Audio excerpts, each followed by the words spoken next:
Stop drinking water the way your doctor told you to.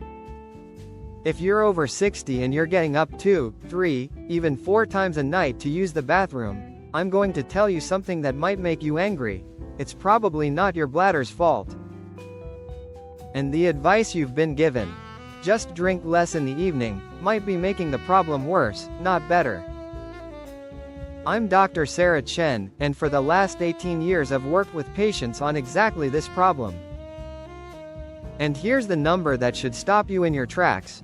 Research published in the Journal of Urology found that nearly 80% of adults over 65 experience nocturia. That's the medical term for waking up at night to urinate. At least once per night. But here's what almost nobody tells you. A study following older adults found that simply shifting when people drank water, without changing how much, reduced nighttime bathroom trips by nearly half in many participants. Not a pill. Not surgery. Timing. And the one that surprised me most when I started studying this, sitting right in the middle of today's list, has to do with a mineral most of you have in your kitchen cabinet right now, and almost nobody connects it to sleep. Before we dive in, I want to know 2 things from you, and I genuinely read every single comment. Tell me your age, and tell me, how many times did you get up last night? I read every comment because these patterns matter more than you'd think.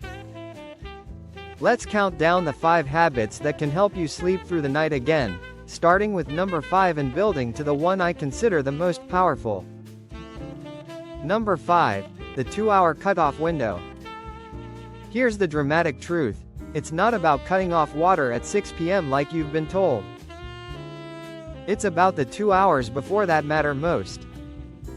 Your kidneys, as you age, lose some of their concentrating ability. After age 70, kidney function naturally declines by around 30 to 50% compared to your 30s, according to data summarized by the National Institute on Aging. That means your kidneys process fluid less efficiently, and large volumes taken right before bed sit in your system longer, waiting to be processed at 2 a.m. instead of 8 p.m. Think of your kidneys like a delivery truck. In your 30s, that truck makes fast, efficient runs. By your 70s, it's making the same trips but slower, with more stops. So the fix isn't less water, it's front-loading. Drink the bulk of your fluids before 6 p.m., then taper, rather than cutting off all at once. My patient Robert, 74, from Tulsa, Oklahoma, used to stop drinking entirely after dinner because someone told him to. He was still up 3 times a night. We didn't reduce his water, we redistributed it earlier in the day. Within 2 weeks, he was down to 1 trip a night. Pair this with a consistent dinner time, because eating at the same time each day helps regulate the hormone that controls overnight fluid retention. Number 4, salt timing. This one sounds backwards, but stay with me. Sodium pulls water into your bloodstream and keeps it there longer. Eating salty foods at dinner, soups, processed meats, restaurant meals, means your body is still trying to balance that sodium load at 1 a.m., and the way it balances it is by sending fluid to your bladder. The American Heart Association notes that excess evening sodium is linked to disrupted overnight fluid balance in older adults specifically, because your body's ability to rapidly clear sodium drops by an estimated 25% after age 65. The fix is simple. Move your saltiest meal to lunch, and make dinner lighter and lower sodium. My patient Linda, 68, from Asheville, North Carolina, was a soup for dinner person her whole life. We swapped her soup to lunchtime and gave her a lower sodium dinner option instead. Her husband told me she slept through the night for the first time in years. Pair lower sodium dinners with potassium-rich foods like bananas or spinach, which help your body balance fluid more efficiently overnight. Now, before we get to the top 3, and trust me, they get more surprising from here, if this is helping you make sense of your nights, hit subscribe and tap that like button. It genuinely helps this channel reach more people who are quietly struggling with this exact problem, often feeling embarrassed to even bring it up with their own doctor. Number 3. The magnesium connection. Here's where it gets interesting. Magnesium is involved in regulating muscle function, including the muscles of your bladder wall. As we age, magnesium absorption can decline by as much as 30%, according to research compiled by the National Institutes of Health, partly because of changes in gut absorption and partly because common medications like diuretics or acid reducers deplete it further. Low magnesium can make the bladder more irritable and more likely to signal, "I'm full," before it actually is. Think of it like a smoke alarm with a low battery. It doesn't stop working, it just starts going off too easily. Adding a modest, food-based magnesium boost, leafy greens, almonds, or a magnesium supplement taken with dinner, ideally cleared with your doctor first, has been associated with calmer bladder signaling overnight. My patient Harold, 71, from Madison, Wisconsin, started this alongside his evening routine, and he described his bladder as finally feeling patient again instead of panic. Pair magnesium with a small amount of healthy fat, like a few almonds, since magnesium absorbs better with fat present. Number 2, and this is the one I told you about earlier. Bladder training timing. Most people think Nocturia is purely about fluid. It's not.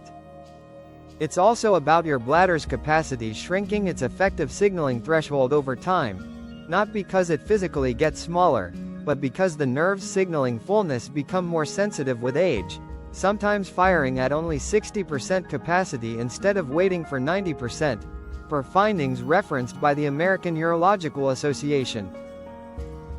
This is why some people with completely normal fluid intake still wake up constantly. The fix is something called timed voiding, deliberately using the bathroom on a schedule during the day, every 2 to 3 hours, whether you feel the urge or not, which gradually retrains those nerve signals to wait longer and recalibrates that internal alarm. My patient Dorothy, 76, from Savannah, Georgia, thought this sounded too simple to work. Within 3 weeks of daytime timed voiding, her nighttime trips dropped from 3 to 1. Pair daytime bladder training with pelvic floor exercises, often called Kegels, because stronger pelvic floor muscles support more accurate bladder signaling. And number 1, the habit I believe matters more than any other, and the one almost nobody talks about, your final hour before bed isn't about water at all. It's about temperature and posture. Lying flat causes fluid that's pooled in your legs throughout the day, something that becomes more common with age due to weaker vein valves and reduced circulation, affecting an estimated 1 in 3 adults over 65, to redistribute back into your bloodstream once you lie down, and your kidneys then process that fluid as urine output overnight. Think of your legs like a sponge that's been soaking all day. The moment you lie flat, that sponge gets squeezed, and all that fluid has to go somewhere. The fix: elevate your legs for 20 to 30 minutes in the early evening, before bed, which lets that fluid redistribute and get processed by your kidneys before you lie down for the night, instead of after. My patient Eugene, 79, from Lincoln, Nebraska, started simply propping his legs on a pillow while watching the evening news. He went from 4 bathroom trips a night to 1 within a month, and he told me it was the first time in a decade he felt like himself in the morning.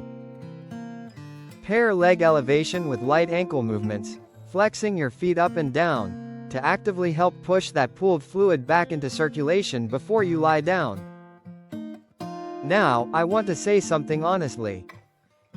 If you're doing all of this and you're still up multiple times a night, or if you're noticing other changes alongside it, please don't just push through it quietly. Nighttime urination can sometimes be connected to things like heart function, blood sugar, or sleep breathing patterns, and your doctor can check those in a simple visit.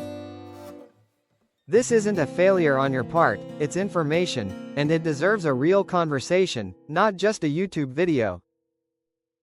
But for so many of you, these 5 shifts, timing your fluids earlier, moving salt to lunch, supporting your magnesium, training your bladder during the day, and elevating your legs before bed, aren't small tweaks. They're the difference between a night of broken sleep and a night where you actually rest. And that rest is connected to so much more than feeling tired. It's connected to your balance, your memory, your mood, your independence. The people I've watched transform aren't just sleeping better, they're walking into their mornings steadier, sharper, and more like themselves. It is never too late to get this part of your life back.